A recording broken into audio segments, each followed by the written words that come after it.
오늘 주제는 삼위일체입니다. 삼위일체 하나님에 대하여 오늘은 함께 이야기를 하려고 합니다.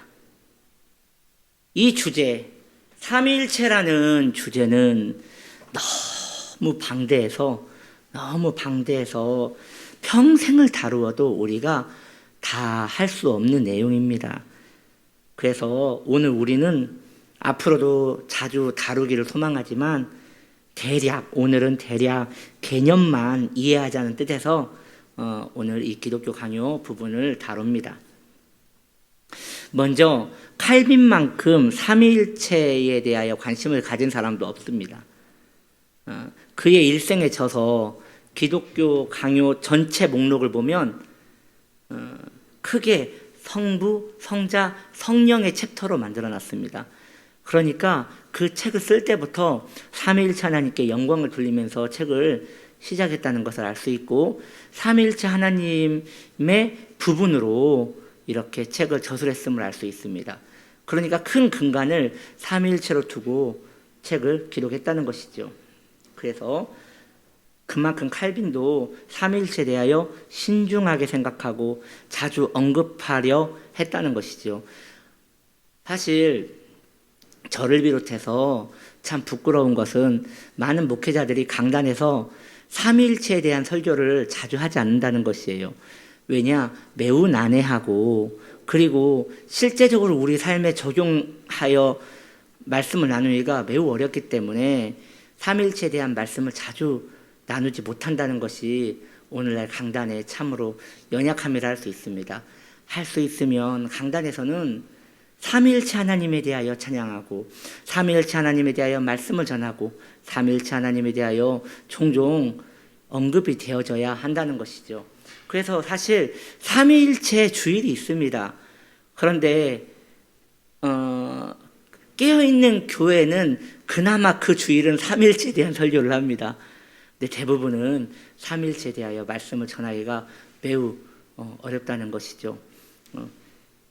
하나님께 은혜를 주시면 저는 한번 도전해 보고 싶습니다. 적어도 삼위일체 주일에는 이렇게 삼위일체에 대하여 말씀을 전해서 서로에게 이러한 은혜로운 각인이 되기를 바랍니다.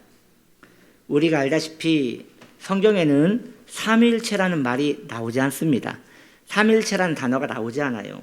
그러나 그러한 단어는 없지만 성경에는 삼위일체에 대한 증거들이 가득합니다. 그래서 오늘 여러분들이 이 말씀을 듣고 나면 삼위일체가 성경에 어디 있느냐라는 말은 나오지 않으실 것입니다. 삼위일체가 교리로 자리 잡기까지는 초대교회 안에는 많은 혼란함과 어지러움이 있었습니다. 이 문제가 정립되지 않으면 이단들이 끊임없이 일어나기 때문에 삼위일체 문제는 꼭 다루어져야 했습니다. 그러나 초대교회가 생겨난 지 300년 동안에는 이러한 교리에 신경을 쓸 겨를이 없었습니다. 왜일까요? 핍박시대였기 때문이에요. 그저 살아남는 것만으로도 힘겨운 시대였습니다. 이 시대에 로마의 황제 10명이 갈리는데 그 10명이 모두 기독교를 탄압했습니다. 그러니 얼마나 끔찍한 시대였는지 알겠죠. 그러므로 이러한 깊고 오묘한 삼위일체와 같은 신학을 정립할 시간과 에너지가 교회에는 있지 않았다는 것이죠. 그러다가 콘스탄틴 대제가 기독교를 로마의 국교로 선언하지요. 그때부터 안정을 찾은 교회는 그제서야 삼위일체를 신학화 정립을 합니다. 우리가 아리우스라는 사람을 잠시 보겠습니다. 알렉산드리아 교회의 아리우스 감독입니다. 이 사람은 교회 안에서 매우 경건하고 칭찬받는 사람이었습니다. 그래서 따르는 이도 많았고 존경하는 이도 많았습니다. 초대교회 교부입니다. 그런데 여러분 아리우스는 기억하셔야 합니다. 아리우스는 예수님은 하나님이 아니라고 하였습니다. 사람은 절대 하나님이 될 수 없기에 예수님이 우리에게 피와 살을 주기 위하여 이 땅에 오셨다면 예수님은 하나님이 아니라는 것입니다. 교회에서 존경받는 사람이었기 때문에 이 초대교회의 신학이 정립이 되지 않는 그 상태에서 많은 사람이 아리우스를 추종하였습니다. 심지어 유세비우스라는 존경받던 그 시대의 대학자가 아리우스를 지지합니다. 그러다 보니 그렇지 않아도 추종하던 사람이 많았는데 이제 대세를 이끌게 되었습니다. 그래서 여러분, 아리우스는 교회사에서 매우 중요한 사람입니다. 신학과 교리가 다져지지 않는 상태에 있던 초대교회는 이제 매우 위험한 처지에 놓이게 되었습니다. 그때 아타나시우스 보여주시죠. 알렉산드리아 교회 아타나시우스 감독이 그를 맞서 교리를 펼칩니다. 그는 말하기를 그리스도는 하나님이시다. 그리스도는 하나님과 동등하신 분이시다. 이 문제로 이제 아리우스파와 아타나시우스의 파가 갈리게 되었어요. 교회의 분파가 시작된 것이죠. 이를 위하여 콘스탄틴 황제는 급히 종교회의를 소집해요. 이 문제를 정리하려고 합니다. 황제는 이제 이 두 교리 중에 어떤 것을 채택할지 감독들에게 결정을 하라고 합니다. 그 중요한 회의가 325년 니케아 종교회의입니다. 이것도 기억해 두시면 매우 좋습니다. 이 종교회의에서 그리스도는 하나님이 아니다라고 주장했던 아리우스는 이단으로 정죄됩니다. 문제는 이제 칼빈이 살던 그 시대에도 아리우스 사상을 추종하던 사람이 있었다는 것입니다. 그래서 여러분, 이단들은 모두 전통이 있습니다. 다 초대교회에 이단의 뿌리가 있습니다. 이단들은 아무리 밝고 이단으로 정죄해도 기어코 살아남아서 그 전통이 계속 유지되는 것을 알 수 있어요. 칼빈 시대 때에도 아리우스 추종자가 있었는데 그 이름이 누구냐? 멋있게 생겼죠. 스페인 신학자 세르베투스입니다. 이분은 성부만 온전한 하나님이고 성자 하나님과 성령님은 부족한 하나님이라고 주장합니다. 그러니까 약간 변경되었지만 결국 그 주장은 똑같은 것이에요. 오늘날 이단들도 약간은 다르지만 결국 삼위일체에서 무너지는 것이에요. 그는 성자와 성령은 부족한 하나님이라고 주장하는 책을 출간하였고 또 많은 사람들이 칼빈 때에 미혹되기 시작했습니다. 심지어 세르베투스는 반교황 운동을 펼치던 사람이었거든요. 그래서 많은 민중들의 마음을 얻었던 사람입니다. 그러한 사람이 잘못된 교리를 전하자 사람들은 또 수렁에 빠지기 시작한 것이에요. 그래서 여러분, 경건함과 교리는 좀 구분할 수 있어야 합니다. 우리는 인기 많고 성품이 좋고 좋은 교역자라고 해서 따라가면 안 됩니다. 반듯한 교리를 숙지해서 그것을 전하는 일을 따라가야지 함부로 정말 성품이 좋고 은혜가 많고 사랑이 많다고 해서 따라갔다가는 세르베투스 따라갑니다. 아리우스 따라가게 되는 거예요. 그래서 성도님들이 이런 부분을 알고 계셔야 합니다. 그때 칼빈은 세르베투스를 막기 위하여 삼일체 교리를 다시 명확하게 세웁니다. 뭐라 하느냐? 성부는 하나님이시며 성자도 하나님이시며 성령도 하나님이시다라고 못을 박습니다. 성부, 성자, 성령 세 분은 하나님으로서 동등하시다라고 말을 합니다. 이 내용을 더 정리해드리기 원해요. 하나님만 가지실 수 있는 신적 본질은 오로지 단 하나밖에 없습니다.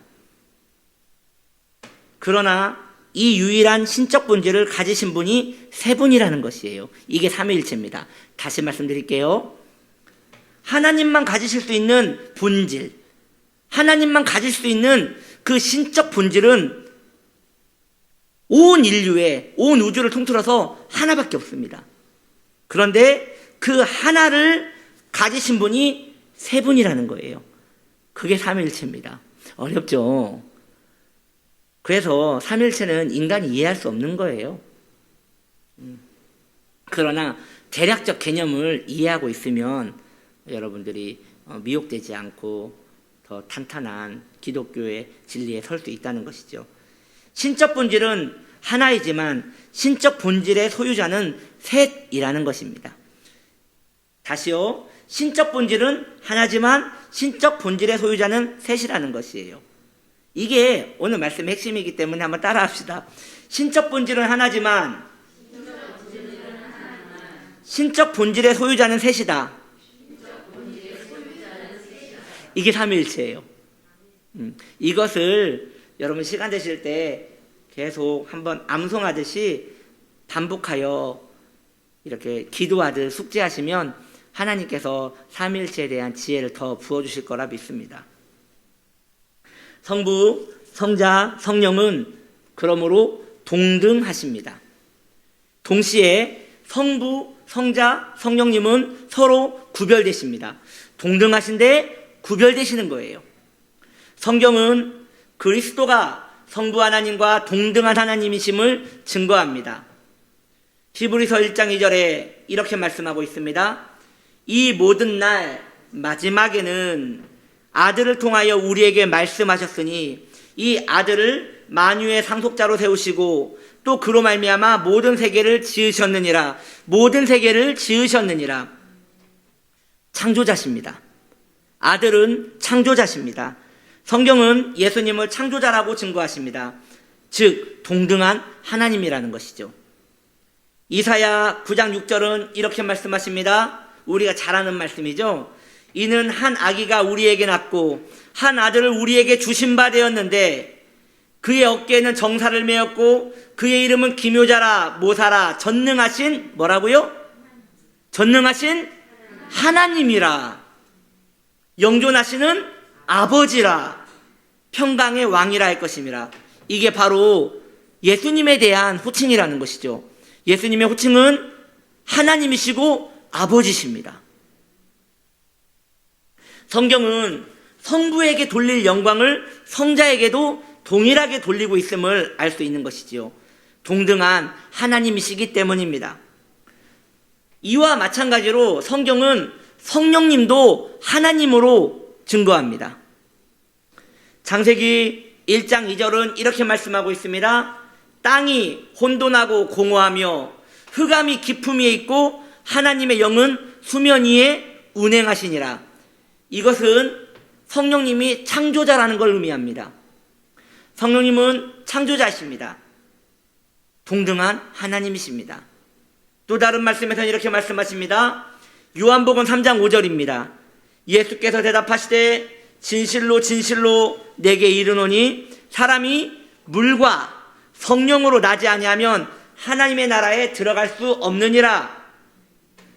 성령님은 영생과 구원을 주시는 분이십니다.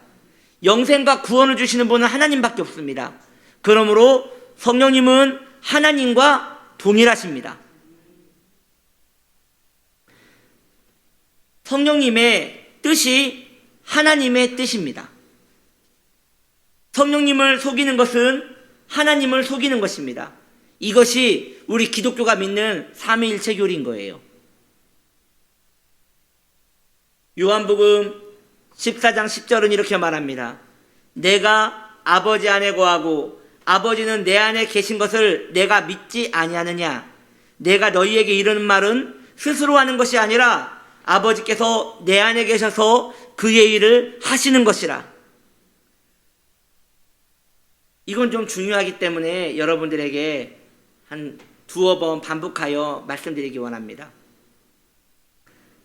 성부, 성자, 성령님은 서로 안에 거하시고, 따라합시다. 서로 안에 거하시고, 서로를 통하여 거하시고, 서로를 향하여 거하십니다.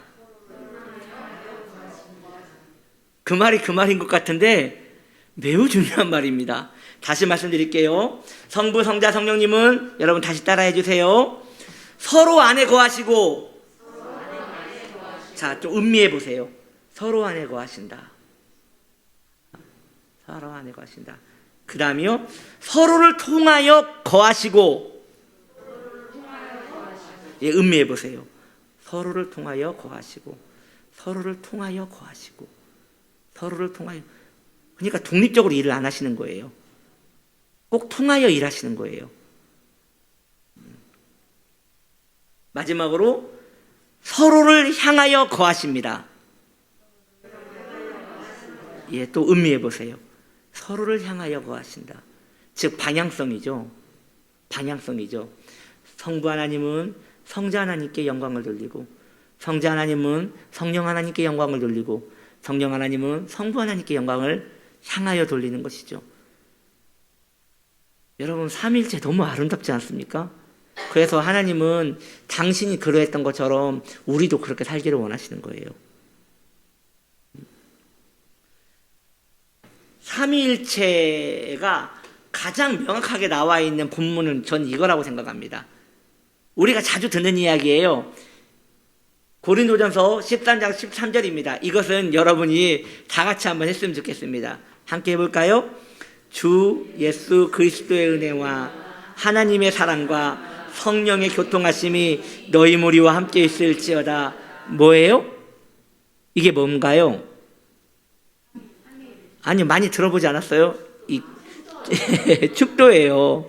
그래서 우리 기독교에서 축도가 얼마나 중요합니까? 마지막으로 삼위일체 하나님으로, 삼위일체 하나님의 이름으로 성도님들을 축복하는 거예요. 그런데 축복의 내용이 달라요. 이것을 좀 생각해 볼 필요가 있어요. 한번 생각해 봅시다. 주 예수 그리스도는 어떠한 축복을 주세요? 은혜예요. 은혜. 그러면 우리 성부 하나님은 어떤 은혜를 주세요? 사랑이세요. 그럼 성령 하나님은요? 예, 일하심이 다른 거예요. 그런데 그 일하심이, 다시 말씀드립니다, 이런 거죠. 그 일하심이 서로 안에 거하시고, 서로를 통하여 거하시며, 서로를 향하여 거하신다는 것이죠. 그래서 저는 우리 성도님들이 그랬으면 좋겠어요. 누군가 권사님, 집사님, 삼위일체가 뭐예요? 할 때 삼위일체란 성부, 성자, 성령께서 서로 안에 거하시고, 서로를 통하여 거하시며, 서로를 향하여 계시는 것입니다. 너무 멋있는 것 같아. 여러분, 그렇게 꼭 알려주세요. 그래서 그게 무슨 말인데요? 그러면 음미해 보십시오. 그러면서 한 가지 더 예를 드리겠습니다. 고린도전서 13장 13절을 펴보시지요. 그래서 성자 하나님이 하시는 일은 은혜, 성부 하나님이 하시는 일은 사랑, 성령 하나님이 하시는 일은 교통. 이래도 깨닫지 못하겠습니까? 기도하셔야 합니다. 그러면 이제 우리 교회는 유명해질 겁니다. 교만하다고. 예. 이처럼 삼위일체는 기독교의 매우 중요한 진리입니다. 이단의 교리가 삼위일체를 해체시키려는 의도에서 시작됩니다. 그래서 모든 이단은 각기 다른 교리를 이야기하는 것 같지만 결국 하나예요. 삼위일체를 모독합니다. 그 중에 가장 모독하는 게 성자 하나님이에요. 그래서 모든 이단들은 예수 그리스도를 하나님이라는 걸 거부합니다. 어느 이단은 이렇게 말합니다. 아니에요. 우리는 예수님을 하나님이라고 인정해요. 집요하게 물어보면 작은 하나님이라고 합니다. 세르베투스처럼 성부 하나님과 동등하게 보지 않습니다. 뭔가 좀 약하게 봅니다. 여러분들이 잘 아는 여호와 증인은 성령 하나님을 에너지로 봅니다. 이렇게 성부, 성자, 성령을 모독하는 게 이단의 핵심 교리인 거예요.